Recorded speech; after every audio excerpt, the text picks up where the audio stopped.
یہ کہتے ہوئے وہ اوپر آتے ہیں۔ مصنف جو ہے بالائی منزل میں ہوتا ہے، اپنے کام میں مصروف ہوتا ہے، احمد مرزا وہاں پہنچ جاتے ہیں اور دروازہ اس زور سے کھولتے ہیں کہ گویا کوئی گولا آ کے لگا۔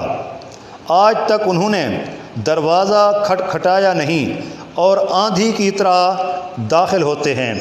تو آداب ہیں، جب کسی گھر میں پہنچتے ہیں انسان اپنے گھر میں ہی پہلے پہنچتا ہے تو طریقہ یہ ہے کہ وہاں پر دستک دے، لیکن احمد مرزا جو ہے ان باتوں سے عاری ہے۔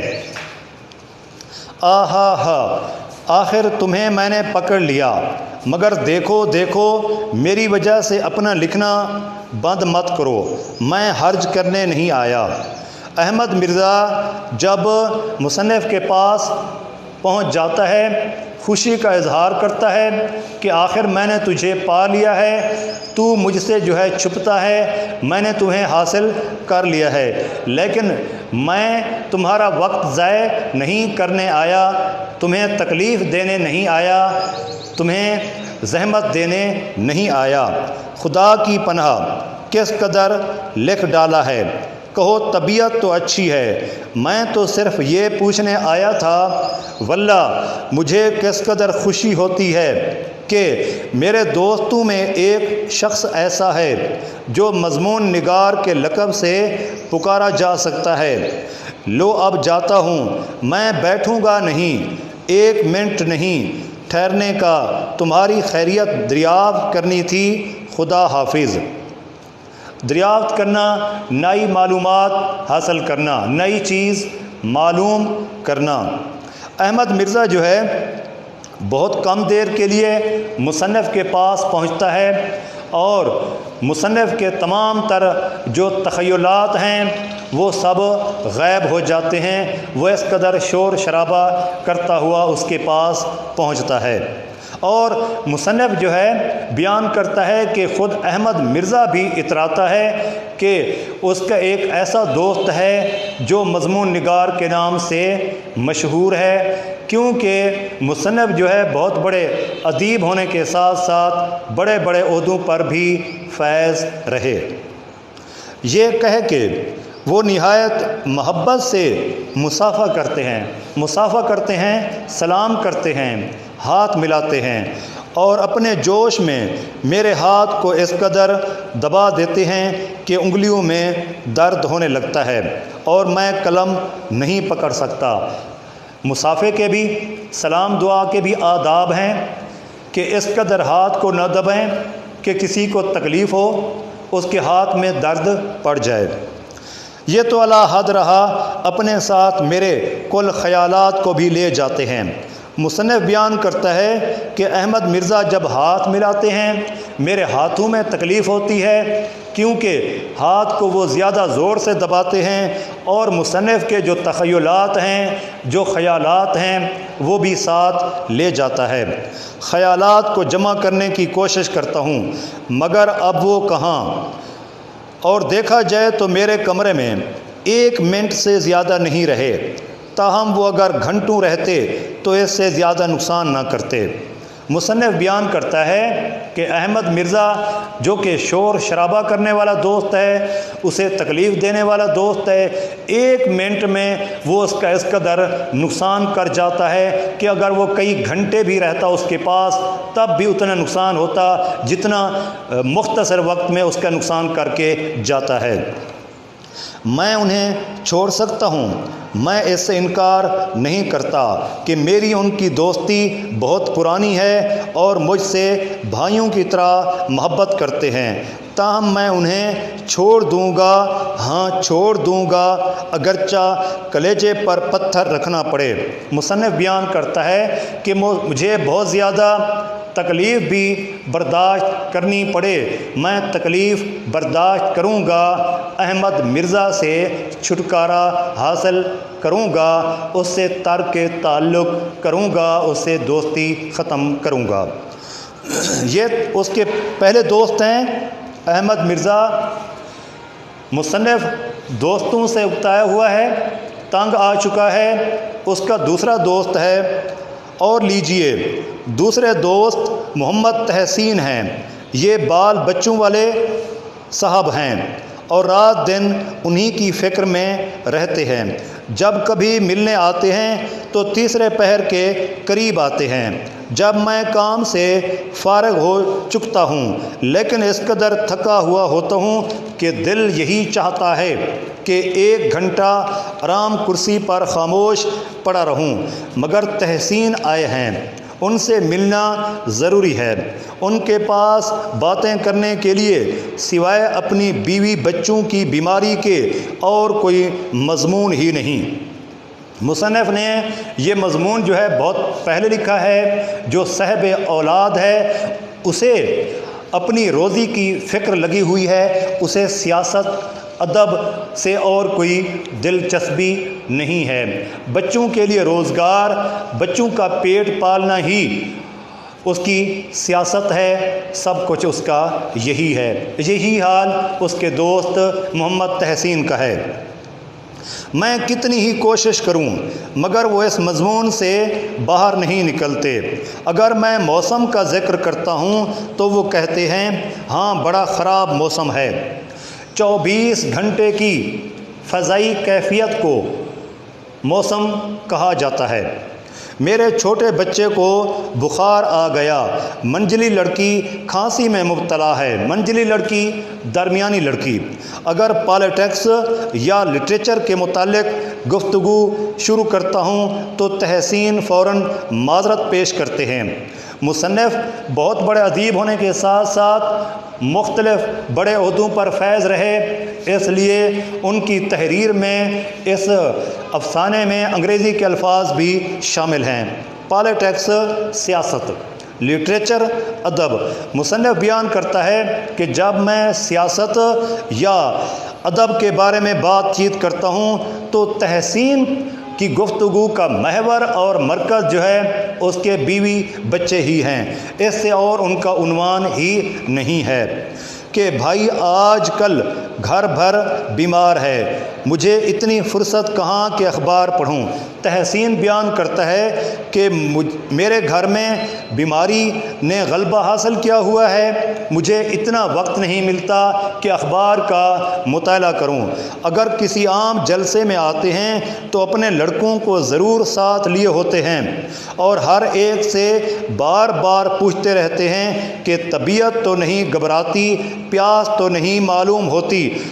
کبھی کبھی نبض دیکھ لیتے ہیں اور وہاں بھی کسی سے ملتے ہیں تو گھر کی بیماری کا ذکر کرتے ہیں۔ دوسرا دوست ہے مصنف کا محمد تحسین۔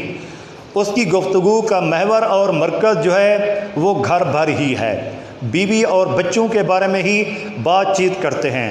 مصنف اگر سیاست کے بارے میں یا ادب کے بارے میں بات کرتا ہے لیکن وہ پھر اپنی بات کو گھر تک ہی محدود رکھتے ہیں۔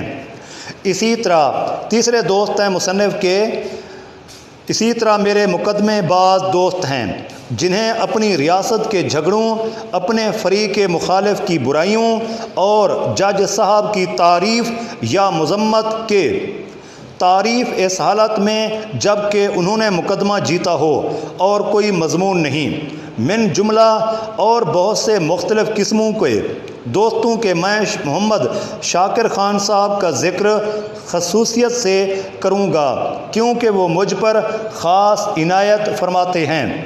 بہت بڑے دوست ان کے جو ہیں وہ شاکر خان صاحب ہیں۔ محمد تحسین کے ان کا تعلق جو ہے موضع سلیم پور کے رئیس اور ضلع بھر میں نہایت معزز آدمی ہیں۔ موضع سلیم پور کے بہت بڑے نواب ہیں، یہ بہت بڑے دوست ہیں مصنف کے۔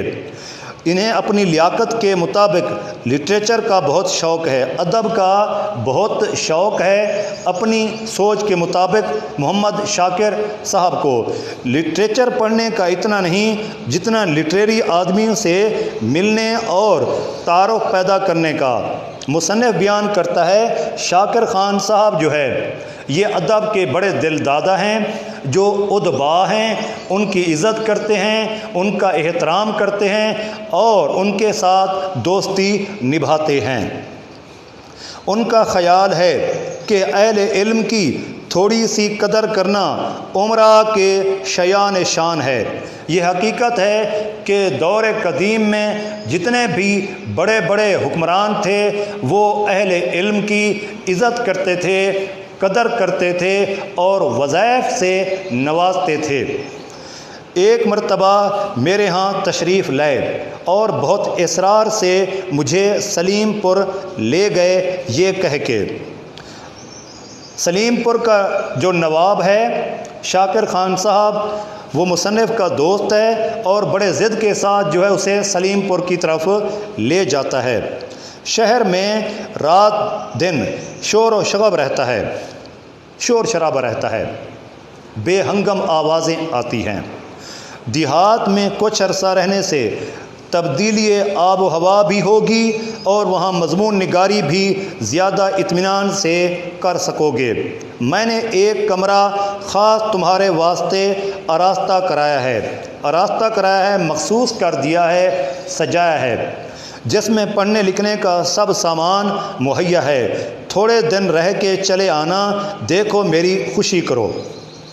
مصنف کا تیسرا دوست جو ہے وہ شاکر خان صاحب ہے، وہ اسے دعوت دیتا ہے کہ سلیم پور کی طرف آ جائیے، آپ جو ہے ہر وقت مصروف رہتے ہیں، آپ مضمون نگار ہیں، ادیب ہیں، آپ کچھ دن فرصت کیجئے اور میرے پاس ہی آ جائیے۔ یعنی سلیم پور کا جو رئیس ہے شاکر خان صاحب، وہ دعوت دیتا ہے مصنف کو۔ میں ایسے محبت آمیز اصرار پر انکار کیسے کر سکتا تھا؟ مختصر سا سامان پڑھنے لکھنے کا لے کر میں ان کے ساتھ ہو لیا۔ مصنف ان کے ساتھ چل پڑتا ہے سلیم پور کی طرف۔ ایڈیٹر معرب سے وعدہ کر چکا تھا کہ ایک خاص عرصے میں ان کی خدمت میں ایک مضمون بھیجوں گا، کیونکہ ایڈیٹر جو ہے وہ مدیر ہے، معرف جو ہے یہ میگزین ہے، رسالہ ہے۔ اسی رسالے میں مضمون نگار کے مضمون شائع ہوتے تھے۔ اس سے کہا کہ کچھ عرصے کے لیے میں سلیم پور کی طرف جا رہا ہوں، مضمون بھیج دوں گا کچھ عرصے کے بعد۔ شاکر خان صاحب کی کوٹھی پر پہنچ کر میں نے وہ کمرہ دیکھا جو میرے لیے تیار کیا گیا تھا۔ اس کی کھڑکی پیں باغ کی طرف کھلتی تھی، سامنے کی طرف۔ وہ ایک نہایت ہی دل فریب نیچرل منظر میری آنکھوں کے سامنے ہوتا تھا۔ دل فریب خوبصورت، نیچرل فطرتی۔ صبح کو میں نیچے ناشتے کی غرض سے بلایا گیا۔ جب دوسرا پیالہ چائے کا پی چکا تو اپنے کمرے کو جانے کے لیے اٹھا ہی تھا کہ چاروں طرف سے اصرار ہونے لگا، آوازیں آنے لگیں، ضد ہونے لگی کہ ہیں کہیں ایسا غضب نہ کرنا کہ کہیں آج ہی سے کام شروع کر دو، اپنے دماغ کو کچھ تو آرام دو، اور آج کا دن تو خاص کر اس قابل ہے کہ سینری کا لطف اٹھانے میں گزارا جائے۔ چلیے گاڑی تیار کراتے ہیں، دریا پر مچھلی کا شکار کھیلیں گے، پھر وہاں سے 2 میل پر احمد نگر ہے، آپ کو وہاں کے رئیس راجہ طالب علی صاحب سے ملائیں گے۔ میرا ماتھا وہیں ٹھنکا کہ اگر یہی حال رہا تو یہاں بھی فرصت معلوم۔ خیر سینکڑوں ہیلے حوالوں سے اس وقت تو میں بچ گیا اور میرے میزبان بھی میری وجہ سے نہ گئے، مگر مجھے بہت جلد معلوم ہو گیا کہ جس عنقا یعنی یکسوئی کی تلاش میں میں سرگرداں تھا وہ مجھے یہاں بھی نہ ملے گی۔ سرگرداں تلاش کرنا، عنقا تنہائی، یکسوئی انہماک اور توجہ کے ساتھ، اتنا کافی ہے۔ تو یہ اس کے بعد الفاظ معنی: معقول، عقل مند، خلقت، فطرت، بھنچال، زلزلہ، مسافہ ہاتھ ملانا، سلام کرنا، کلیجے پر پتھر رکھنا، بڑی تکلیف برداشت کرنا، لٹریچر، ادب، پالیٹکس، سیاست، اصرار، ضد، سینری، نظارہ، منظر، دل فریب خوبصورت، نیچرل فطری، عنقا نایاب، یکسوئی انہماک اور توجہ کے ساتھ.